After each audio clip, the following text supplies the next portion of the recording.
শীত পড়া শুরু হয়ে গেছে আর নতুন নতুন সবজিও কিন্তু বাজারে দেখা যাচ্ছে। তার মধ্যে একটি অন্যতম সবজি হচ্ছে পুঁই মেচুরি, যা খেতে হয় দুর্দান্ত। সামান্য ঘরোয়া কিছু মশলা এবং নানান রকমের সবজি সহযোগে পুঁই মেচুরি রেসিপি কিন্তু হয় দুর্দান্ত। তাহলে চলুন আর দেরি না করে আজকের রেসিপিটি দেখে নেওয়া যাক। নমস্কার, আমি মিলি আর আপনারা দেখছেন মিলিস লিটল কিচেন। আমাদের আজকের রেসিপি পুঁই মেচুরির ঘন্ট। পুঁই মেচুরির ঘন্ট বানানোর জন্য প্রথমেই রয়েছে 150 গ্রাম মতন পুঁই মেচুরি। খুব ভালোভাবে ধুয়ে পরিষ্কার করে কিন্তু এখানে রাখা আছে। সঙ্গে থাকছে নানান রকমের সবজি, তার মধ্যে থাকছে কুমড়ো, সঙ্গে থাকছে শিম, সেটাও 2 টুকরো করে কাটা, আর থাকছে বেগুন, আর রয়েছে এখানে পাতলা পাতলা করে কেটে রাখা আলু। এরপর কড়াইতে প্রথমেই দিয়ে দেবেন সর্ষের তেল, মোটামুটি 2 থেকে 3 চামচ মতন। তেলটা গরম হয়ে গেলে দিয়ে দেবেন 5 ফোড়ন। এরপর দিয়ে দেবেন সামান্য একটু পেঁয়াজ কুচি আর 5 থেকে 6টা কাঁচা লঙ্কা। এখানে আমি একটি ছোট সাইজের পেঁয়াজ ব্যবহার করেছি। এরপর পেঁয়াজ এবং কাঁচা লঙ্কা কিন্তু খুব ভালোভাবে ভেজে নিতে হবে। মোটামুটি 3 থেকে 4 মিনিট কিন্তু আপনারা পেঁয়াজ এবং কাঁচা লঙ্কাটা ভেজে নেবেন।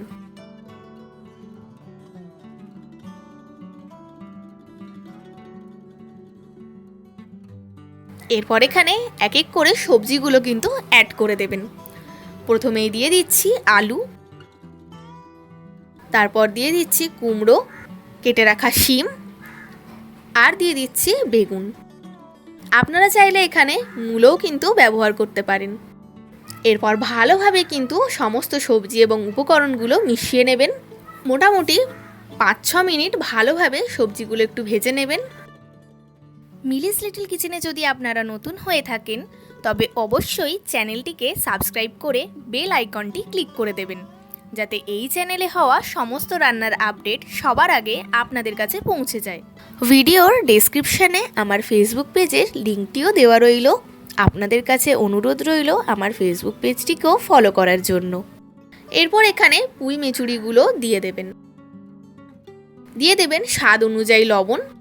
এরপর আবারও সমস্ত উপকরণগুলো ভালোভাবে মিশিয়ে নেবেন।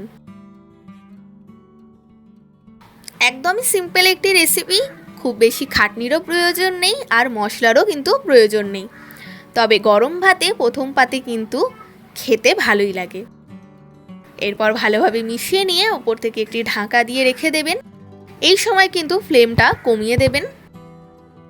বেশ কিছুক্ষণ পর দেখুন সবজিগুলো অনেকটাই সেদ্ধ হয়ে এসছে, কালারটা কতটা চেঞ্জ হয়ে গেছে। এরপর আবারও ভালোভাবে মিশিয়ে নেবেন। দিয়ে দেবেন সামান্য একটু হলুদ গুঁড়ো, জিরে গুঁড়ো, আর দিয়ে দেবেন সামান্য একটু ধনে গুঁড়ো,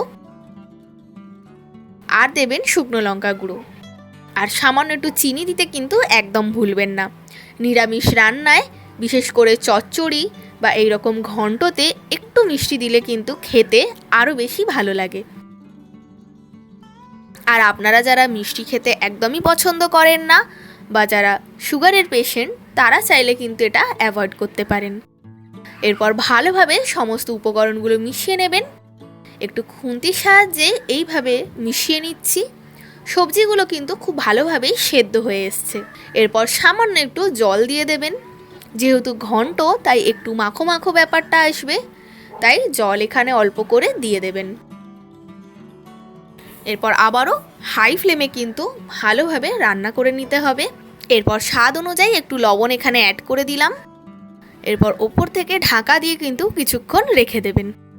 দেখুন আমাদের রেসিপিটি কিন্তু অলমোস্ট রেডি হয়ে গেছে। এখানে চাইলে আপনারা কিছুটা ধনেপাতা কিন্তু দিয়ে দিতে পারেন।